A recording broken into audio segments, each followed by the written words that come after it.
नमस्कार, वंदे मातरम। मैं बलदेव राजपूत, दुर्ग, छत्तीसगढ़ से।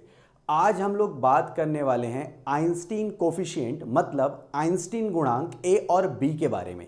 ये जो टॉपिक है ये लेज़र का एक टॉपिक है।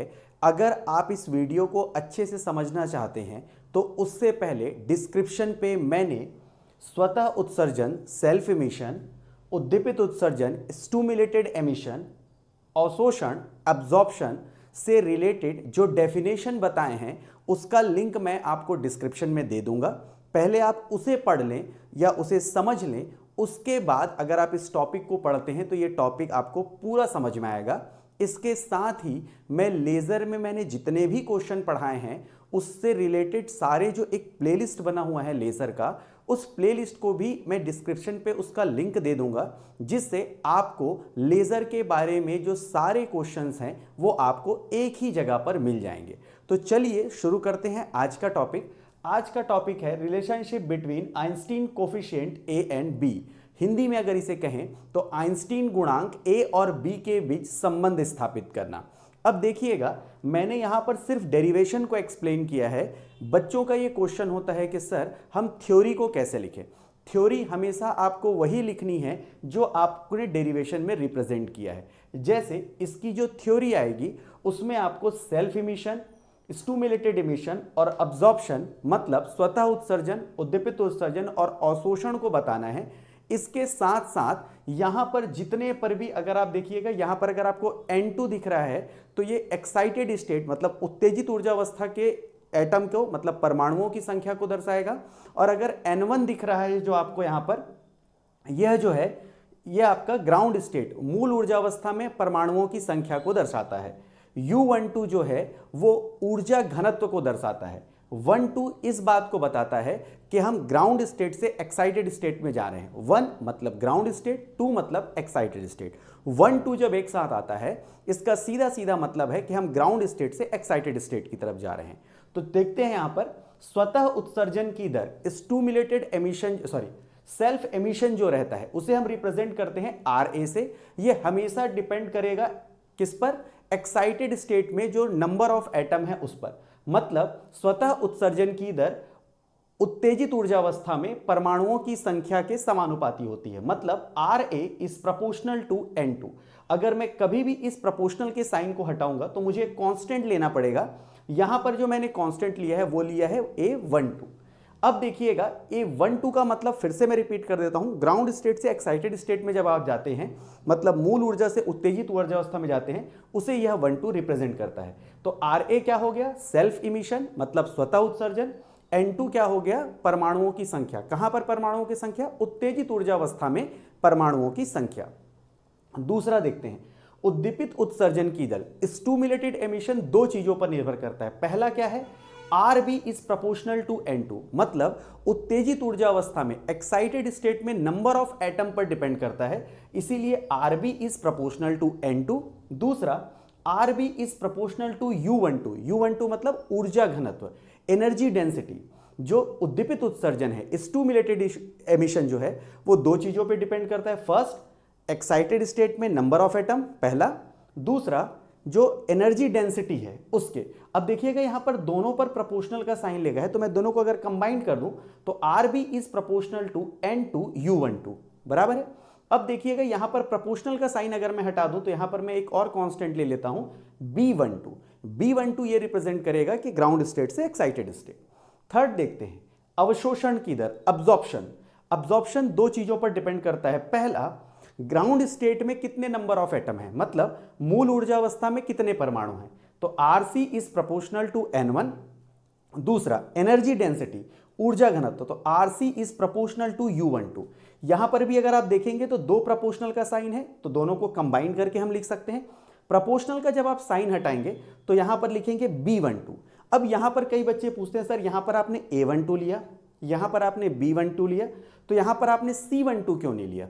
इसका रीजन यह है कि आइंस्टीन ने जो कोफिशिएंट दिया था वो A और B के लिए दिया था, इसीलिए हमको A और B ही लेना है, C हम नहीं ले सकते। दूसरा रीजन, सेल्फ इमिशन खुद से होता है, इसीलिए यहां पर इनिशियल जो कोफिशिएंट है उसको लिया गया है। जबकि स्टूमुलेटेड एमिशन कराया जाता है, इसीलिए इसको क्या रिप्रेजेंट करते हैं B12 से। और अवशोषण मतलब एब्जॉर्प्शन में भी B12 क्यों लेते हैं, क्योंकि इसमें एक टर्म अब्जॉर्ब हो जाता है। तो अगर मैं बोल करूं जो खुद से हो रहा है इसके लिए क्या किया अपन A12, दूसरा जो है अपने कराया इसके लिए B12, और तीसरा यहां पर अगर आप देखें तो ये इसको एक और तरीके से आप समझ सकते हैं कि अगर आप देखें यहां पर ये एनर्जी डेंसिटी ऊर्जा घनत्व पर दो चीजें डिपेंड कर रही हैं। पहला कौन सा हो गया आपका स्टूमुलेटेड एमिशन मतलब उद्दीपित उत्सर्जन, और ये वाला क्या हो गया अवशोषण की दर अब्जॉर्प्शन। अगर इन दोनों में एक चीज कॉमन बोलूं तो इन दोनों में एक चीज कॉमन है एनर्जी डेंसिटी ऊर्जा घनत्व, इसीलिए यहां पर भी जो कांस्टेंट है उसको B12 लिया जाता है, यहां पर भी जो कांस्टेंट है उसको B12 लिया जाता है। अब यहां पर इसी चीज को मैंने एक्सप्लेन किया है where A12 and B12 is a Einstein coefficient, जहां A12 और B12 आइंस्टीन गुणांक है। अब अगर मेरे को टोटल वैल्यू निकालनी है, कुल मान निकालना है, तो मेरे को क्या करना पड़ेगा R बराबर जो भी चेंज हुआ है RA plus RB plus RC, मतलब इन तीनों को क्या करना पड़ेगा ऐड। मैंने तीनों को ऐड कर दिया। अगर आपने ध्यान दिया हो तो मैंने RA के सामने क्या लिखा है माइनस का साइन लगा है, RB के सामने मैंने माइनस का साइन लिया हुआ है, और RC के सामने मैंने प्लस का साइन लिया हुआ। इसका रीजन क्या है कि यहां पर ये दोनों क्या होता है इमिशन उत्सर्जन होता है, इसीलिए जब कोई भी चीज बाहर निकलती है तो उसमें हम क्या लेते हैं माइनस, और जब कोई चीज अब्जॉर्ब हो जाती है अपने अंदर अवशोषित हो जाती है तो उसको क्या लेते हैं प्लस। तो जहां जहां पर इमिशन हो रहा है मतलब वहां से इलेक्ट्रॉन बाहर निकल रहे हैं तो उसकी जगह मैंने माइनस लिया, और जहां पर इलेक्ट्रॉन अब्जॉर्ब हो जा रहा है वहां पे मैंने प्लस लिया हुआ है। अब देखिएगा इक्विलिब्रियम स्टेट मतलब साम्य अवस्था में होगा क्या कि R का जो वैल्यू है वो किसके बराबर होना चाहिए जीरो, मतलब टोटल चेंज किसके बराबर होना चाहिए जीरो के बराबर। तो यहां पर मैं वैल्यू रख दूंगा किसका R का वैल्यू हम यहां से देख के लिखेंगे।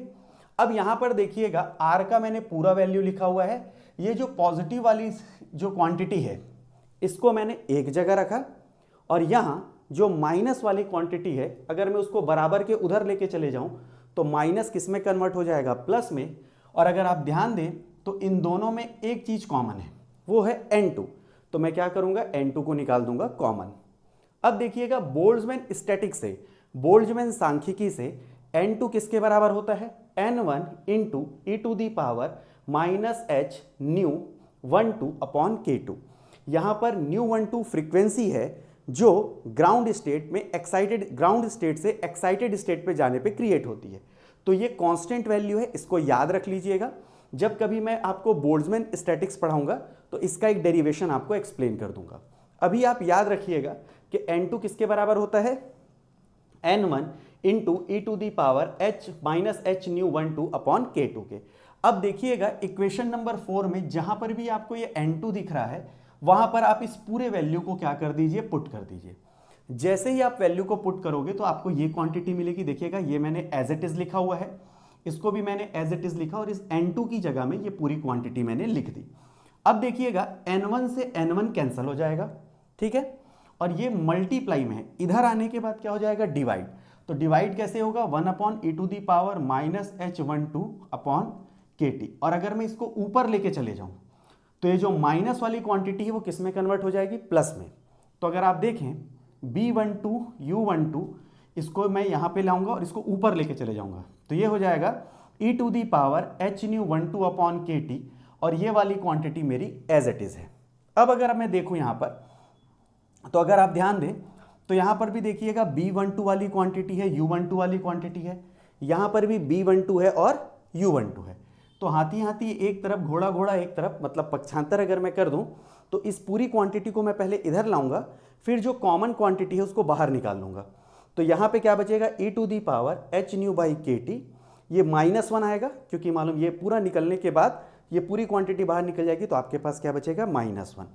अब हमने क्या किया, ये जो B12 है ये मल्टीप्लाई में इधर आके क्या हो जाएगा डिवाइड, तो मैंने इधर वाली क्वांटिटी को पहले लिखा, देखिएगा A12 मल्टीप्लाई डिवाइड हो गया तो B12, ये क्वांटिटी हमने एज इट इज लिख दी।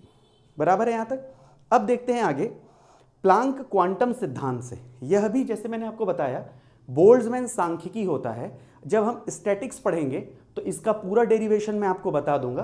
अभी आप इसको जैसे याद रखे थे वैसे ही आपको प्लांक स्टैटिक्स भी याद रखना होगा, या अगर आप प्लांक स्टैटिक्स पढ़ चुके होंगे तो आपको वैल्यू याद होगी U12 is equal to 8 pi h nu12 की power 3 upon c cube 1 upon e to the power h nu12 by kt minus 1।